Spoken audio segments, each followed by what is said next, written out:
Senator Mullin, welcome back to Meet the Press. Kristen, thanks for having me on. Thank you so much for being here on a marathon weekend for you on the Hill. I know you're one of the key negotiators in all of this. As I just noted, 2 Republicans have already come out and said they are going to vote no on the bill. We anticipate the final vote will be coming soon. How confident are you that the bill will pass, Senator?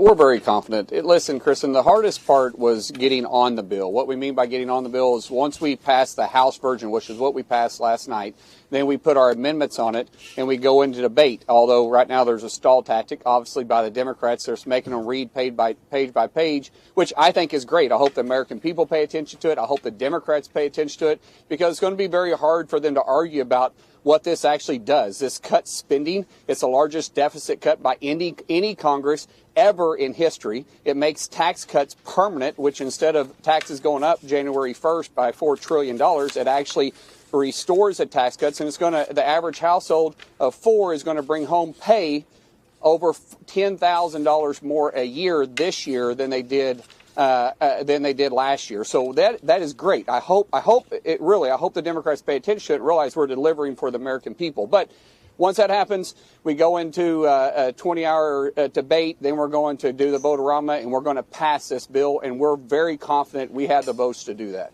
Senator, I hear what you're saying. The CBO actually says that middle-income households would only see an overall increase between $500 to $1,000, not that full $10,000 you cited. Let me delve into some of the broader opposition, though, that we're seeing. In the most recent polling in the bill, 59% of voters say they oppose it. And Elon Musk posted yesterday that the bill is, quote, political suicide for the Republican Party. Do you think this legislation could cost Republicans in the midterm, Senator?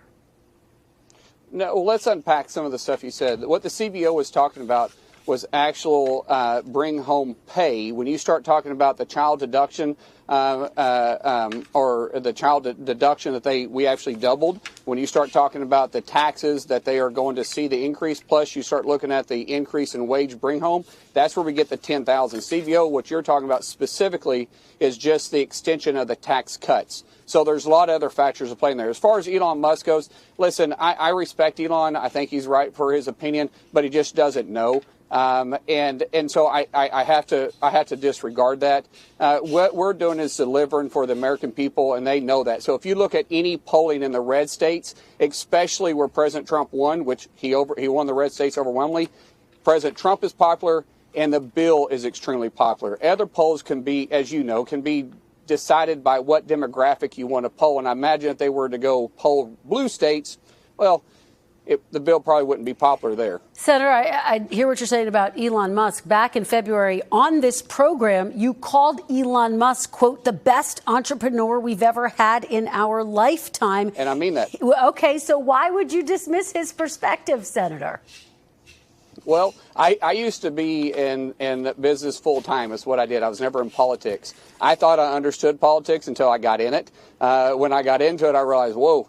First thing I had to do is learn how to take a big, deep breath and realize I have to accept other people's opinion. That's what negotiating is. And then when you finally marry the two and you think, well, politics, I guess, kind of does work like business, because you have to negotiate business deals.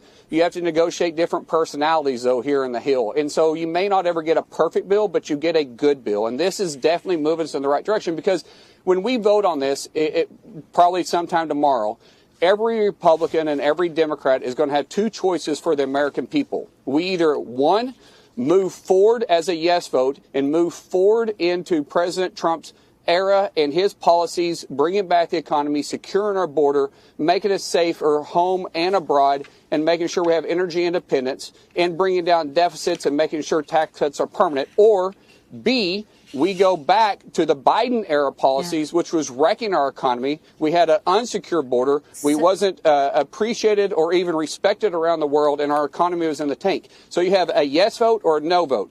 Stay where we're at or move forward. And I think the American people made it very clear in November they want to move forward. Let's talk about what has been one of the biggest sticking points, the issue of Medicaid. Senator Thom Tillis of North Carolina, as we mentioned, says he's voting against the bill because he believes it includes funding cuts that will force his state to decide whose coverage to eliminate and what critical services to cut. Senator, as you know, President Trump promised no Medicaid cuts. Is the big, beautiful bill a broken promise? Absolutely not. What we're doing is cutting the waste, fraud, and abuse, and I want to use that word abuse, out of the Medicaid system and make sure it's for the people that it was originally intended for. Keep in mind, right now, there's 35 million people that live under the poverty line inside the United States. Yet there's 70 million that's on Medicaid. Yeah. Now, it's unsustainable. Medicaid was designed for those in the most dire need, and that's what we need to make sure it's there for. Now, what people are upset about, especially in states, is ever since Obamacare, there's been this loophole that allows the states to actually charge providers an exorbitant amount to pay their share. And so instead of the states paying their share, they're charging the providers, which one requires the United States taxpayers and other states to offset these high provider taxes inside different states. North Carolina has a high provider tax. Yeah. What we're saying is it needs to be even. Every state should be the same, and so we're gradually bringing down what states provide and making it even across the board. And so there's an even playing field. So one state like Oklahoma isn't offsetting high provider taxes in North Carolina or California. But, Senator, 7.8 million people are expected to lose Medicaid coverage. And you cited the 35 million figure there. Are you suggesting that 35 million people covered by Medicaid are all involved in waste, fraud, and abuse? No.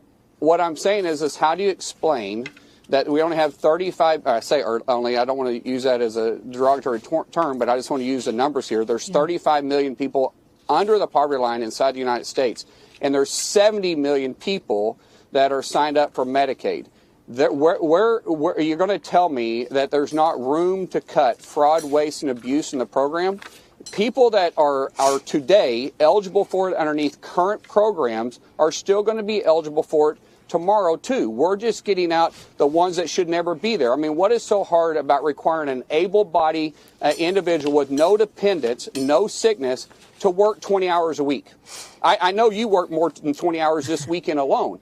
What is so hard about having a work requirement there with someone that has no medical condition and no dependents? We don't pay people in this country to be lazy. Yeah. We want to give them an opportunity, and when they're going through a hard time, we want to give them a helping hand. That's what Medicaid was designed for. And unfortunately, it's been abused. And so what we are focused on is making sure that Medicaid is there for people in the future that need it and get rid of the fraud, waste, and abuse.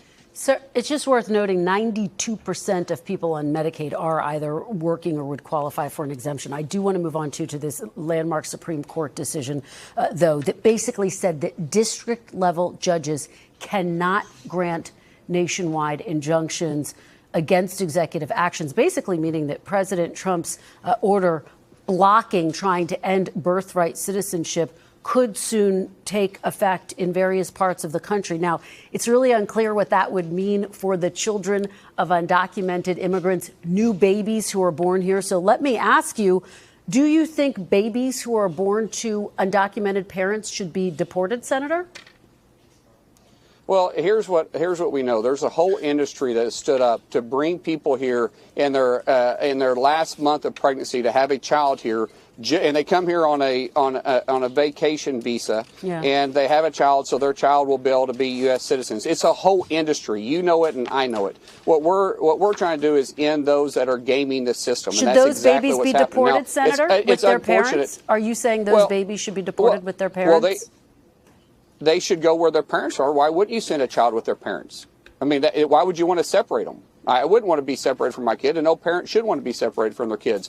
So if their parents are deported, then the child should most definitely go with the parents. All right, let me turn to foreign policy in Iran, obviously something we've all been very focused on as well this week.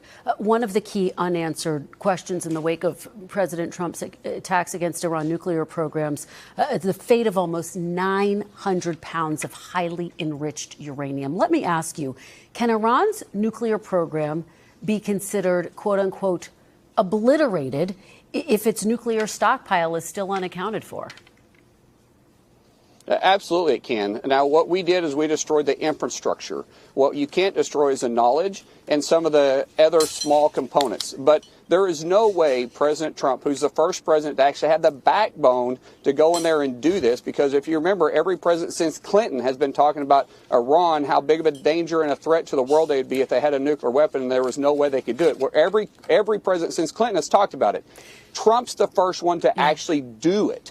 Now, why would we leave the airspace when we controlled it completely? We could have stayed there for a month if we wanted to, if we didn't believe and have actual knowledge to know that we destroyed their infrastructure.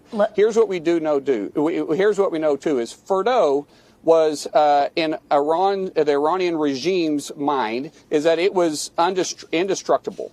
And they had actually moved product into Fordo, which is why we focus so much emphasis on Fordo. And Fordo is destroyed. There's no way that they can bring their program back without rebuilding it, and that will take years for them to rebuild it. But like I said, we can't knock out all the knowledge, but we did knock out a lot of the people with the knowledge. All right. And of course, President Trump saying he is leaving the door open to potentially more strikes if he gets any indication they are rebuilding their nuclear program. Right. Senator Mullin, thank you so much for joining us on an incredibly busy Sunday. We really appreciate it. Thank you, everyone.